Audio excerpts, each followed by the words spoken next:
Selamun Aleyküm, good morning. Today, welcome to the new episode of my show, Women in Action. Today we are joined by Professor Flavia Senkubug from University of Pretoria, Department of Health Sciences.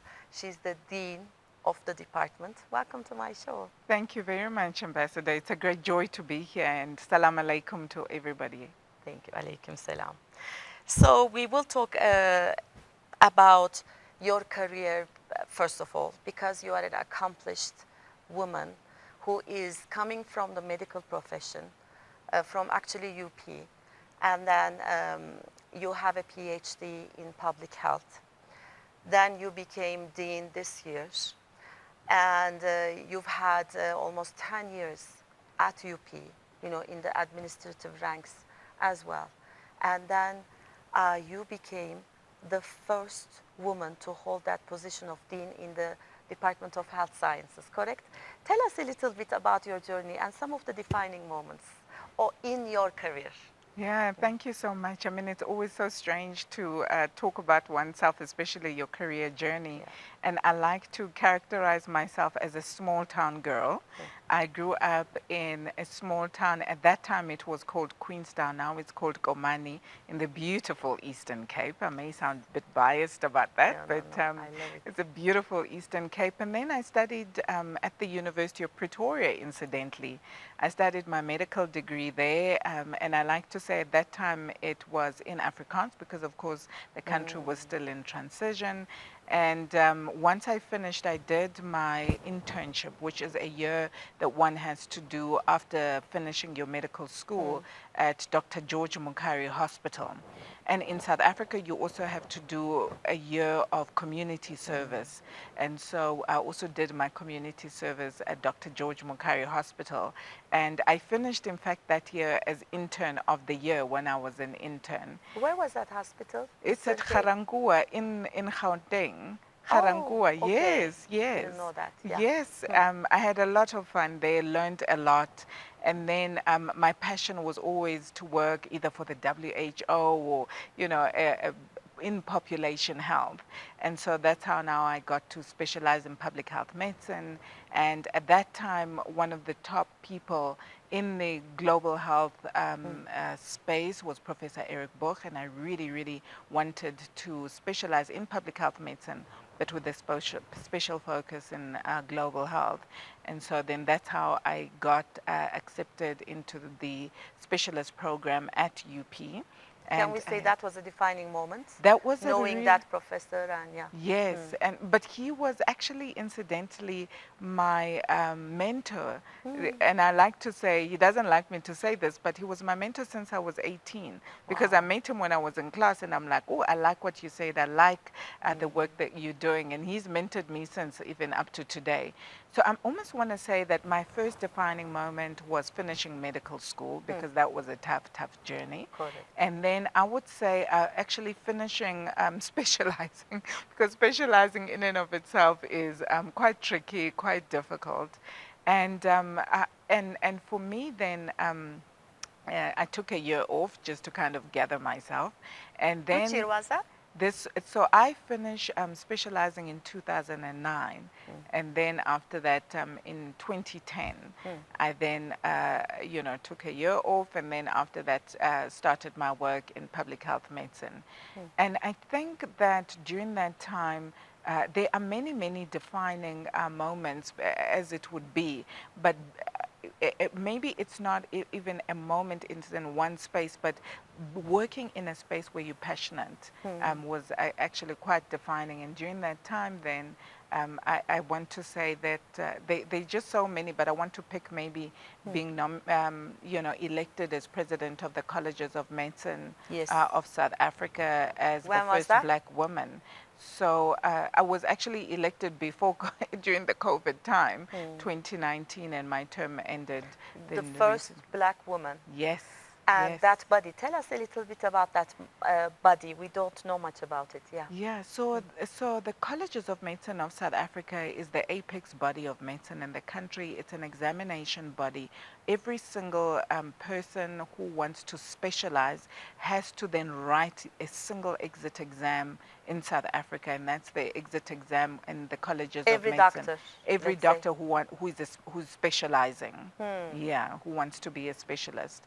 So Wow. that was a very, and we have, at that time, we had 28 constituent colleges within that, so pediatrics, psychiatry, all of them, 28 of them. And when I left, then we added sports and exercise medicine. And so then they became 29. And then, so it's a really big and important body. Not only do they examine, but also at the same time, they really give input in terms of policy, particularly for specialist medicine in the country, and also work very closely with the continent. And Nice. yeah, of recently, the defining moment is certainly being the first woman dean in my own faculty where I studied at Perfect. So University of coming Pretoria. to that, what is your vision since you started some months ago this position? What is your vision for your faculty, your department, looking forward? And also, I want to bring it to our next conversation about community development and why you are in public health, because you want to serve a larger number of people, the public. So let's start with your current position and go ahead with what you do and you want to do with the communities. Yes. Yeah, I mean, that's such an interesting question because my vision is really simple, and that is to be the top faculty of health sciences on the African continent. Wow. Yes. And where is UP now? Because I'm from the same family now. I'm part of the UP family as well, and I'm proud to be Yeah. part of UP family. I'm just curious, where is the health sciences now Yeah. in Africa? Yeah, so because the University of Pretoria is in the top 10 on the African continent, regardless of Subjects. discipline, yeah, I think for me that it's not a lofty goal, because we have the top #1 law school. We have amazing colleagues who are working in the faculty who really bat with the best on the continent, in the country, and in the world. And so you've got these ingredients of success to give us in the #1 spot. But the #1 spot is not necessarily just having that particular positionality. It's about us making that significant contribution and being a voice that is credible and that is impacting positively for society. And so it brings me to your second question around how are we moving the needle forward in terms of our engagement with community. And one of them, the first thing is about, it's not the what, first of all, it's the how. So as much as we want to be #1, our how-ness, for lack of a better word, is that we have to do it with kindness. We have to do it with compassion. And I always say that we articulate those not only through policy, but in our way of doing and interacting and being. And so first of all, our first thing is about what is this posture that we take when we engage colleagues. It has to be with compassion, with kindness, with each other. And our Vice Chancellor likes to talk about a people-centered university. And so that is how we are engaging. But interestingly enough, Ambassador, the reality is that, and interesting for UP, as much as our mandate is teaching and learning and research, we have a third leg, which is community engagement. So community engagement is embedded within our curriculum. And so at the Faculty of Health Sciences, we have a number of projects, some of them you are involved in, that drive that community engagement needle, not only in terms of our research focus, which is broad, like malaria programs, tobacco control, health system strengthening, you name it, in our different specialty and different disciplines.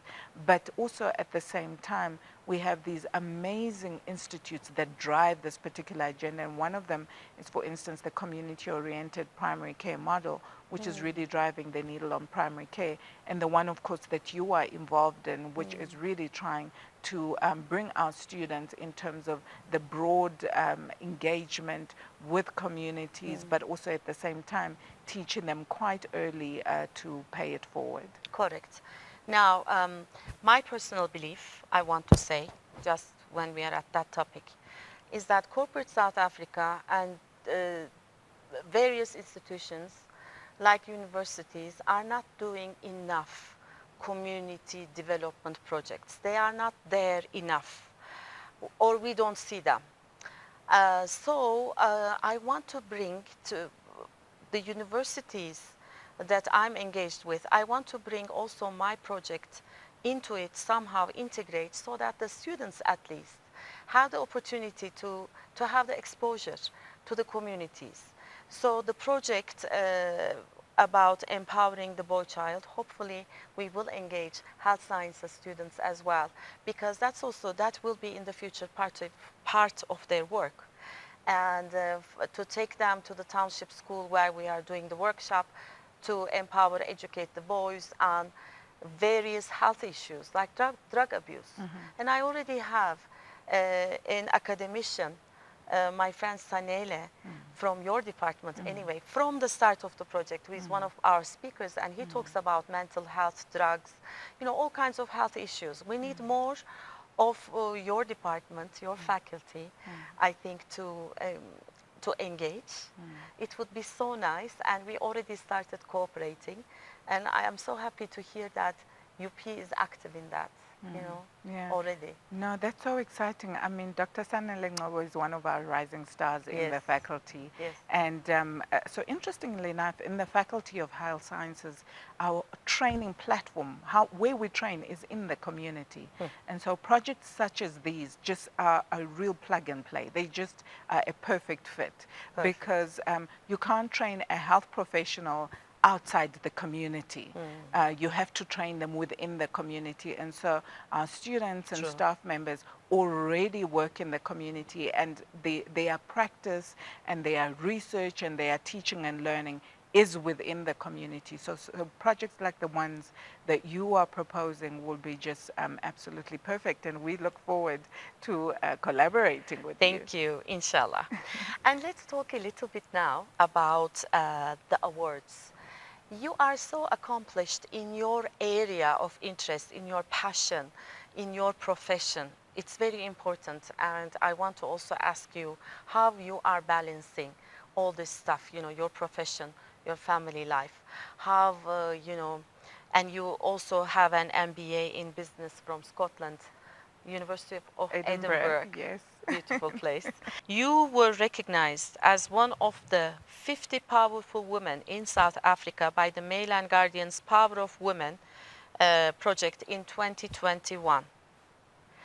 And in 2022, you were recognized by Harvard Public Health as one of the 25 standout voices in African public health.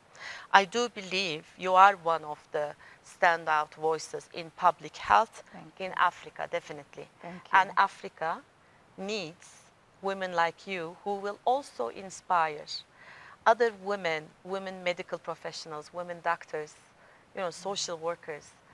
So in that respect, tell us a little bit. I'm sure I omitted some of the other awards you won along the way.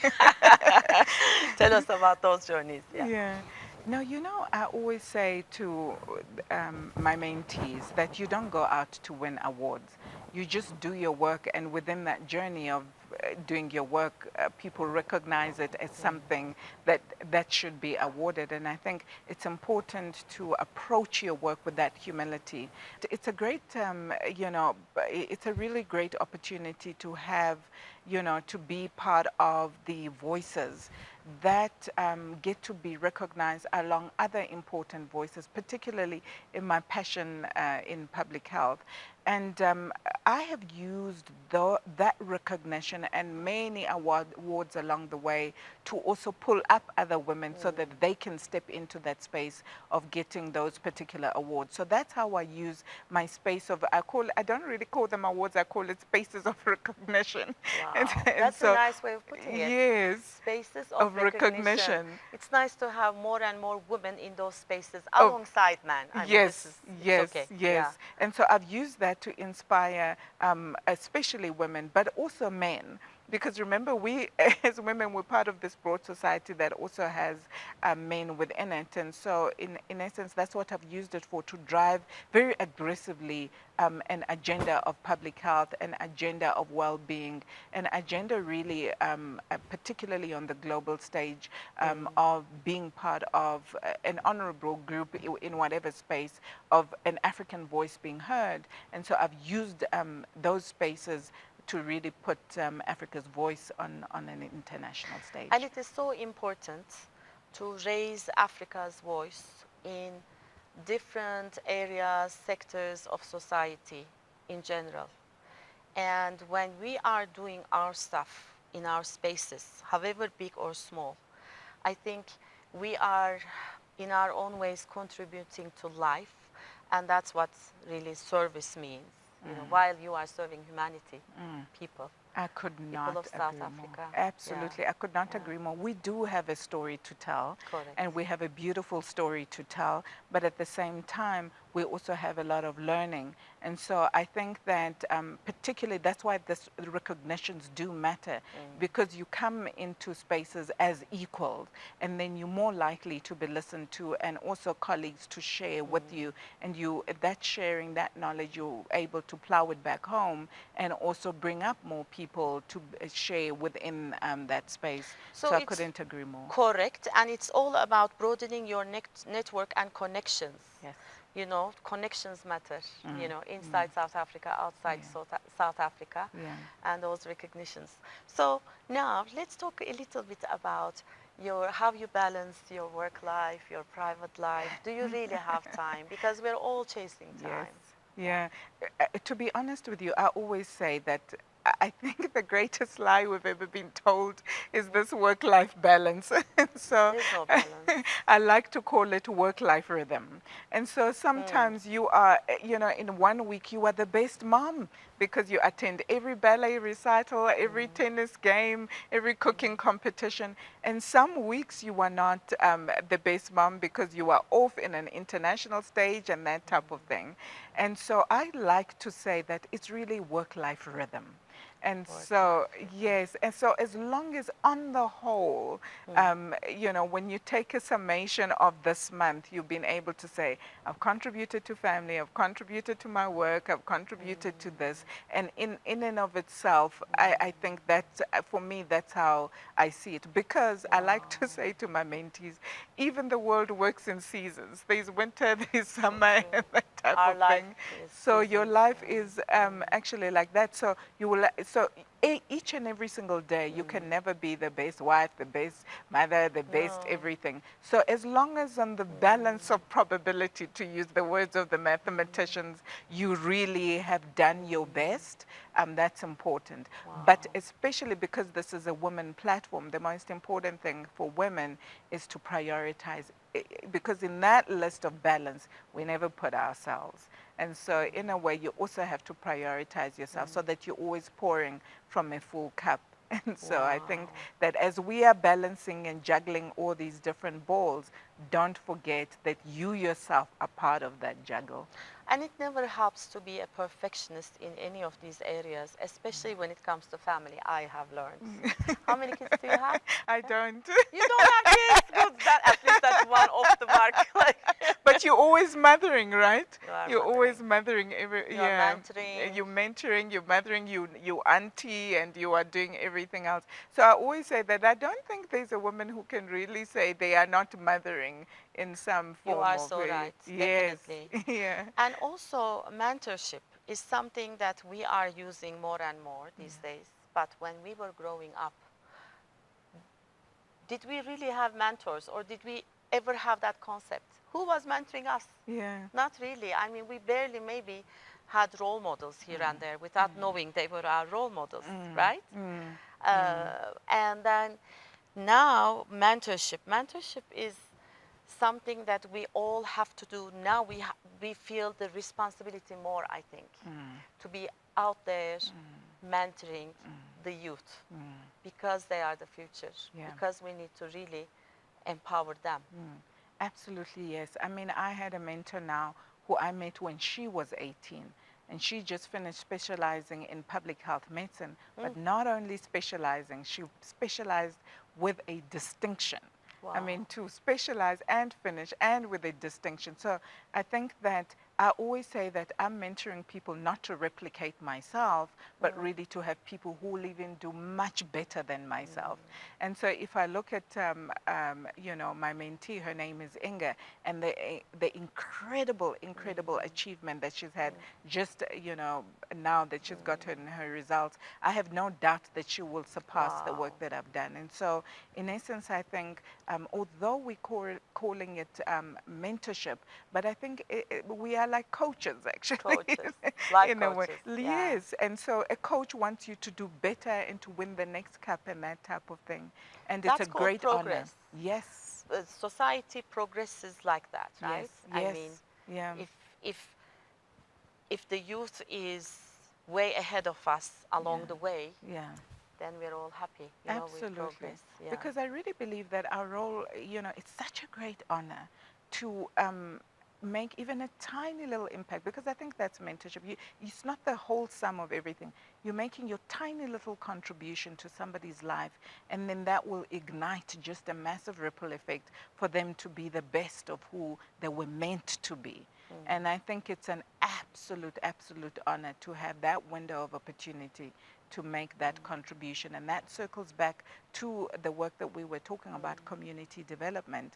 In our little ways, so in my speciality, I'm a doctor. So in my little impact, assisting a community, I think it's such a great honor. Another person will assist in terms of their business savvy, another person in terms of their legal savvy. But in the total sum of all our contributions together in all our different callings, I think it's a great honor to be able to be given to serve in that way. Yeah, to be given the opportunity. Yes. We were lucky at some point, some people lifted us up, Yes. mentored us, and we need to somehow pay it forward. And I still believe communities and the rural side, there are so many boys and girls out there who, if given the opportunity to live up to their potential, would just carry South Africa so forward, you know.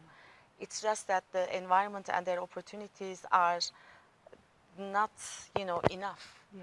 So what we do is really to give them some kind of motivation and inspiration, come all the way to where they live in their circumstances, and try to mentor them in a short space of time, but at least, you know, to give them some ideas that they can get out of the circumstance. Circumstances do not define us all the time. I know. No, absolutely. And I think You that's said you were a small town. Yes. You're from Eastern Cape. Yes. And so I think recognizing the privilege of having so many mentors, even at that young age, coming from a family of strong men and women and accomplished men and women, I feel it's my responsibility to share in that. And that's why shows like yours are important, so that that child who may not have had the privileges I've had to have mentors and people like that, even just watching your show is actually indirectly mentoring them. And even if you don't get to touch them, see them, be in their community, your show actually goes into those communities, and they are able to hear various voices that are able really to inspire them. That's so true. In their small village or township, in that school, to have, for instance, the president of Black Business Council, an accomplished doctor from Gauteng, or this, a professor from a university as a speaker, talking to them, respecting them, loving them, you know, that in itself is a message, I think. And also, I just love doing projects in Eastern Cape. I'm so happy you are from Eastern Cape. We just got back from East London. the second biggest township after Soweto, Mdantsane township. And you know, there's so much work to do in the townships in Eastern Cape. So who knows, we can bring UP Health Sciences to Eastern Cape to one of the workshops, because there's a lot, a lot of stuff. Absolutely, and we have a sister university called Walter Sisulu University that is based in the Eastern Cape. We also have Nelson Mandela Yes.